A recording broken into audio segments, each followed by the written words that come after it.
O bem e o mal. Isso. Então, a pergunta 634 é: por que o mal se encontra na natureza das coisas? Fala do mal moral. Deus não poderia criar a humanidade em melhores condições. Não, Deus não poderia criar a humanidade em melhores condições? A resposta é: já te dissemos. Os espíritos foram criados simples e ignorantes. E, né, Deus deixa ao homem a escolha do caminho, tanto pior para ele se seguir o mal. Sua peregrinação será mais longa. Se não existissem montanhas, não poderia o homem compreender que se pode subir e descer. E se não existissem rochas, não compreenderia que há corpos duros. É necessário que o espírito adquira a experiência, e para isso é necessário que ele conheça o bem e o mal. Eis porque existe a união do espírito e do corpo. A resposta de Allan Kardec, né, que os espíritos de Allan Kardec, já é bem interessante por si, né? Então, eu pediria ao nosso irmão Admiro, né, que ele explicasse melhor um pouquinho sobre a nossa ótica, no nosso entendimento. Vejam como começa essa resposta e é interessante. Ele diz: já te dissemos, os espíritos foram criados simples e ignorantes. Então, como a pergunta é por que o mal se encontra na natureza das coisas? E aí ele se refere ao mal moral. E aí está explicado na própria resposta que nós começamos do zero e vamos adquirindo o conhecimento e formando nosso intelecto moral. Então, uns optam por fazer coisas que fogem da regra da moral, que é justamente fazer o mal. E outros não, primam pela coisa de manter a moral, do amor, da caridade, do bom caminho, digamos assim. Então, ele diz aqui: Deus deixa ao homem a escolha do caminho, tanto pior para ele se seguir o mal. Então, alguém por aí culpa, não sei o que foi que eu fiz para Deus estar fazendo isso comigo. Pode ser que você esteja desviado do caminho e as coisas estão dando como é para dar. Errada porque começaram erradas. Então, existe essa possibilidade de você corrigir o erro, e é a nossa margem de raciocínio lógico. Por quê? Porque Deus sempre nos dá uma nova oportunidade. Você errar, você cometer um delito, um equívoco, não tem problema. Você não vai ser castigado por isso, nem condenado ao inferno. Não, você vai consertar aquilo que você mal executou. Por quê? Nossa conduta moral é quem nos orienta nessas direções da lógica e da razão. Então, ele diz aqui: é necessário que o espírito adquira a experiência, e a experiência só se adquire caminhando. Veja que ele fala aqui numa coisa muito interessante. Se não existisse as montanhas, como é que eu ia entender alto e baixo, né? E as coisas duras, como é que eu ia saber que a coisa, né? Então, é uma explicação que nos deixa bem tranquilos. Por quê? Porque nós somos criaturas caminhando para a evolução. E então estamos nessa caminhada. E alguns optam por se desviarem e aí se deparam com a resposta que vem, ou seja, a lei de causa e efeito. Eu entendi mais ou menos isso dessa resposta. Já você queria acrescentar alguma coisa? Também eu entendi como o nosso irmão Agemiro fez essas colocações e ressalta aí o livre-arbítrio, não é? Quando ele diz assim: Deus deixa ao homem a escolha do caminho, o caminho Isso. do bem ou o caminho do mal. Essa liberdade está dentro da criatura. No Velho Testamento, no livro de Deuteronômio, se não me falha a memória, Deuteronômio, é lá que está, tem uma frase que Deus diz assim: vê que eu te criei para a vida e para a morte. Escolhe o caminho da vida para que vivas tu e a tua descendência. Repare, escolhe, é uma sugestão. O próprio decálogo são conselhos: não mate, não roube, não adultere, não é? São conselhos. Então, a partir do... O homem foi criado simples, mas no homem dorme todas as qualidades do genitor divino. Dormem, é uma linguagem que o próprio Espiritismo adota, mas vibram, seria o mais adequado, vibram no interior de todos nós, todas as qualidades, todos os patrimônios do Criador estão dentro da criatura. Os atributos do Criador estão dentro da criatura. E esse esforço compete a nós enveredar pelo caminho do bem, pelo caminho do amor, pelo caminho da caridade, fazer uma escolha, principalmente com a doutrina espírita, que abre o leque do entendimento, quando nos apresenta uma vida futura, quando levanta o véu e mostra, olha como vivem, o que fazem. A vida material é uma consequência do gozo ou do sofrimento futuro. Vem demonstrar isso, que a vida futura é uma consequência de nossa vida no presente. É uma semeadura que fazemos para colhermos no amanhã. Eu entendi mais ou menos assim. Perfeito. Eu vejo assim, cada pessoa tem um entendimento sobre determinado assunto, né? Então, a gente junta uma coisa, junta outra, e vai pensando aqui, vai juntando acolá. Ontem, a Gimiro estava fazendo uma exposição, e eu vinha comentando com ele em retorno para casa, né? Quando ele disse, olha, gente, esqueça que Deus existe. Para muita pessoa, isso, eu disse até a ele, gerou impacto para muitas pessoas. Esquecer Deus, como esquecer Deus? Mas o entendimento que a Gimiro queria dizer é o seguinte, a gente, o ser humano, de um modo geral, ele traz para ele o entendimento de um ser como nós, que está ali no céu, no lugar circunscrito ali no espaço, nos observando, vendo os nossos atos, vendo as nossas atitudes. No entanto, a gente, quando se aprofunda um pouco no estudo, a gente começa a entender a resposta dos Espíritos quando ele diz, quando se pergunta, né, que é Deus? Ele vem assim, ele não pergunta quem, e nem pergunta o que, ele faz que é Deus. Quando ele diz que é o princípio inteligente do universo, causa primária de todas as coisas, isso nos coloca numa condição de que nós somos Deus em miniatura. Porque se Deus está nos confins do universo, ele está dentro de nós também. Se nós estamos dentro do universo, o universo está dentro de nós também. E os ensinamentos de Jesus, ele vem nos mostrar que a gente pode. São palavras dele que ele disse naquela época, que hoje muita gente não entende.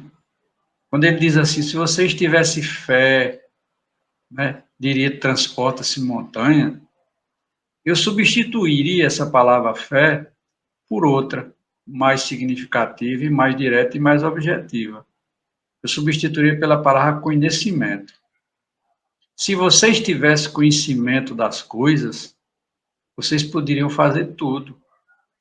A Gimiro deu um exemplo para a gente, Sai Baba, né?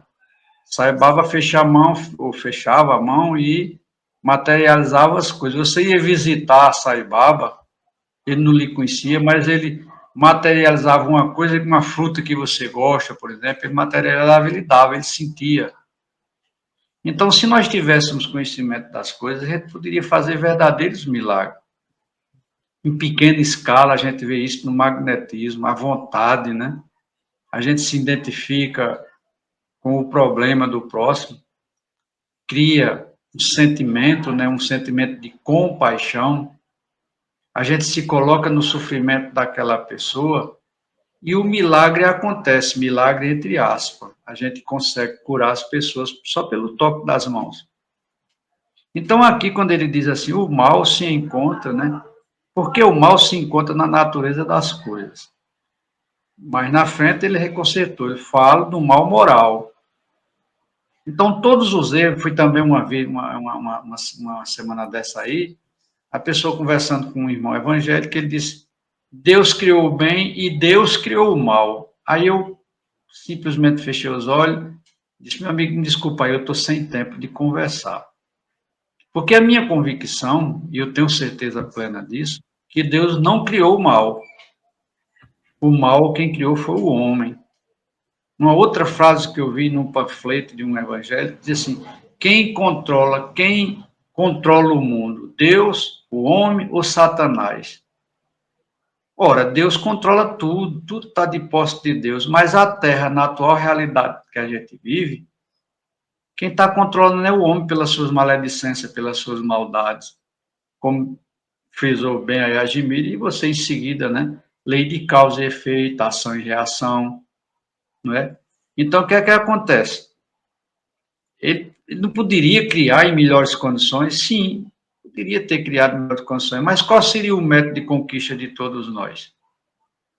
Se nós somos criados simples e ignorantes, é para evoluir pelos nossos próprios pés. Então, o fato, né, do mal se encontrar não é nas coisas de Deus, porque as coisas de Deus são perfeitas. Então, o que a gente tem que observar, e eu acho que a gente devia difundir muito, as pessoas deveriam difundir muito, são as leis eternas e imutáveis do Criador que regem todos nós. Se a gente se harmonizar com a lei de Deus, as coisas não desandam, não. Vão sempre positivo. Eu penso assim, essa resposta, sabe?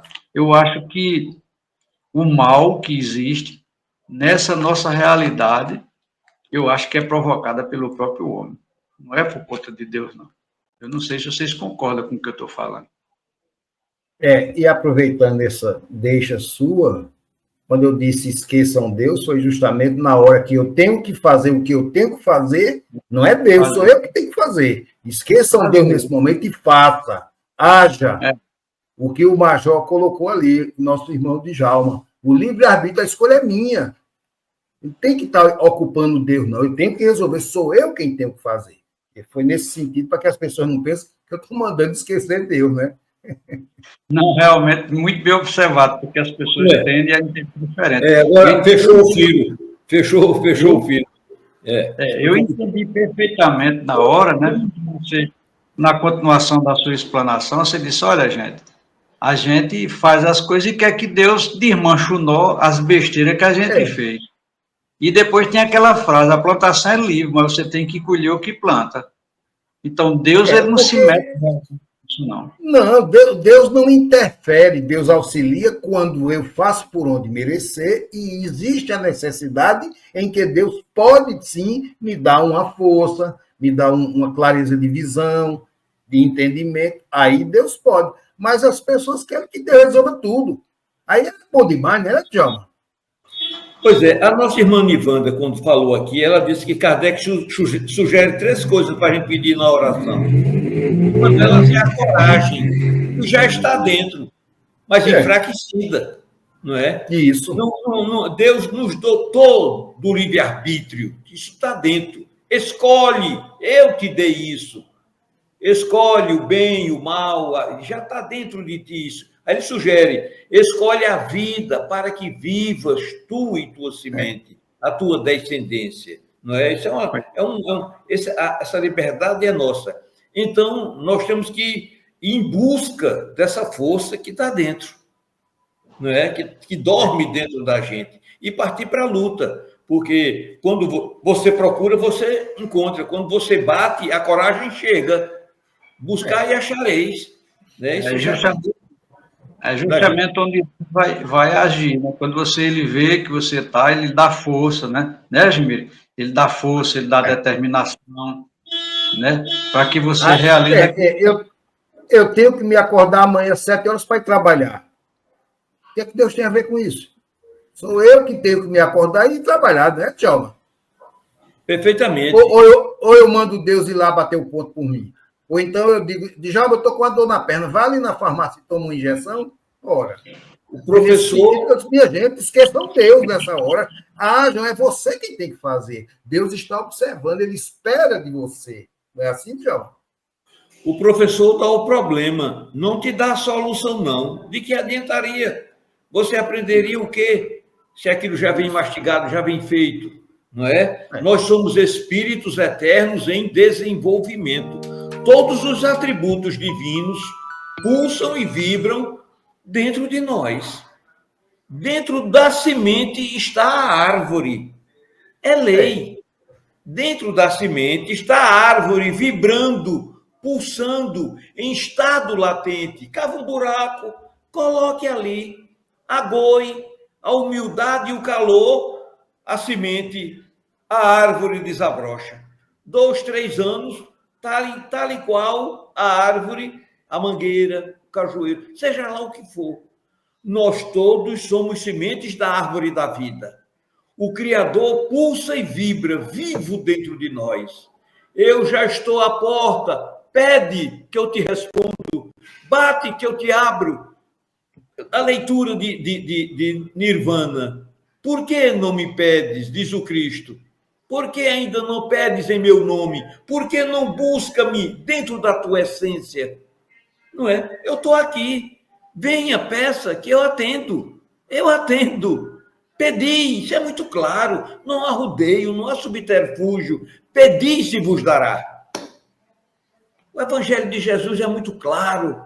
Vê, levanta-te. São sugestões, isso é de vida, isso é uma realidade nossa. Então, essa coragem pulsa e vibra dentro de nós. A nossa mente, os espíritos nos dizem, eu vou colocar aqui, ela está conectada à fonte criadora da vida. Nós estamos dentro da vida e a vida está dentro de nós. Basta o espírito pensar numa coisa para que essa coisa se produza. Isso é uma informação que a gente ainda não caiu a ficha, não. O espírito desencarnado, diz lá no Livro dos Espíritos, e os espíritos encarnados, porque eu sou um espírito. Só basta eu pensar com a veemência da minha fé para que aquilo se produza. É aqui que Jesus emenda. Tudo é possível àquele que compreende isso. Aquele que tem a fé, que vive em si isso. Eu posso fazer o que eu estou fazendo. Ele dizia ao cego, vê. E o cego via. Levanta-te. E o paralítico se levantava. Mas mediante a fé do paralítico. Tu crês que eu te possa fazer isso mesmo? Tu crês? Exatamente. Eu creio. Ele precisava essa conexão daquela fé, daquela criatura com o comando. Beija. Faça-se em você conforme aquilo que você crê, conforme a sua fé. Isso é um saculejar, ainda sou do tempo de saculejar, pegar os ombros e saculejar, para que a gente desperte para a vida, desperte para essas verdades eternas. Eu sou filho do Criador. Depositou dentro de mim aquilo que Ele é, aquilo que Ele tem de melhor. Já estamos no tempo de compreender essas verdades e começar a restaurar, a recuperar, a criar as células novas dentro de nós, para que elas vibrem na harmonia para a qual nós fomos todos criados. Desculpa aí. Não, tu falava foi bonito tudinho, uma coisa que você falou muito interessante, né? Você pega a semente, cava um buraco, bota ela lá, cobre e agoa, e a planta, né? Por quê? Porque dentro da semente está a planta, e na planta tem a semente. Então, você matou a charada. Dentro de nós temos a centelha divina, e nós estamos dentro de Deus, e Deus está dentro de nós. Então, nós somos semente. Nós somos semente. Aí cabe uma reflexão.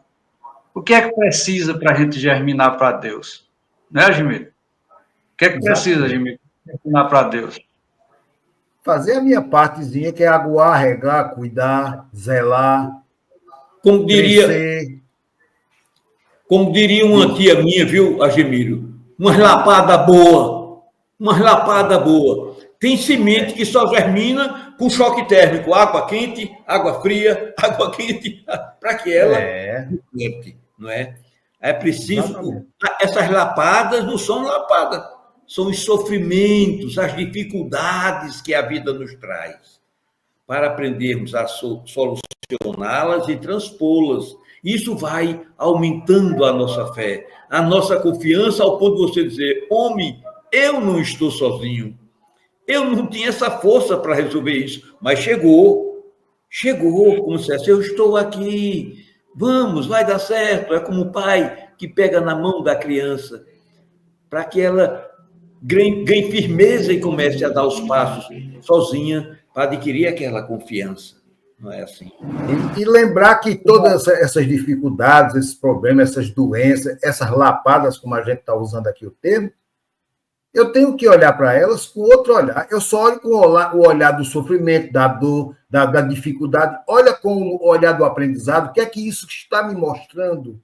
É lá onde eu vou exercitar paciência, tolerância, respeito, amor, inteligência. Está tudo ali. Mas eu só vejo a dor, a dificuldade. Aí entra o inverso, a preguiça, o desleixo. Aí não funciona. Aí é onde eu disse: aí tem que pedir, não, esqueça Deus, resolva, é você que tem que resolver. Porque as pessoas tudo entregam a Deus. Não, peraí. Deus já deu o que precisávamos. Você acabou de colocar, está aqui dentro. Ora, eu não quero fazer o mínimo esforço. Aí tudo, Deus, me acorda amanhã para ir trabalhar. Ô, rapaz, peraí, faz. Né? Eu foi nesse sentido que eu disse: esqueçam Deus, minha gente. Vocês ficam o tempo todo sem fazer nada. Aí fica difícil. É verdade. Pois é. O interessante, né, que a pessoa sempre está realmente querendo que Deus resolva. Agora, são remanescências, né, de religiões, de antepassados, que botaram isso na gente, e a gente pensa nisso. Então, essa frase: vós sois Deus em miniatura, faz brilhar a vossa luz. Então, nós somos sementes, né? Tem que saber regar direitinho para poder germinar e depois passar a ser, como diz o livro, né? Um dia todos nós seremos anjos, não é isso, Djalma? Isso saiu da boca de Jesus. Sois deuses. Essa ficha ainda não caiu na gente, não. Não é, professor? Então, é até bom, porque senão muita gente vai pensar que é Deus mesmo e vai querer fazer outras coisas. Mas aqui tem uma coisa que Emmanuel diz, viu? Ela só aflora na medida em que você desenvolve a humildade. A arrogância, ela abafa, mata. Quem abafa é a semente que cai no meio de espinheiro. Cresce, mas a vaidade abafa, não prospera, né? É. Interessante isso. Eu acho que com essas considerações, né, a gente fecha o capítulo de hoje do nosso estudo.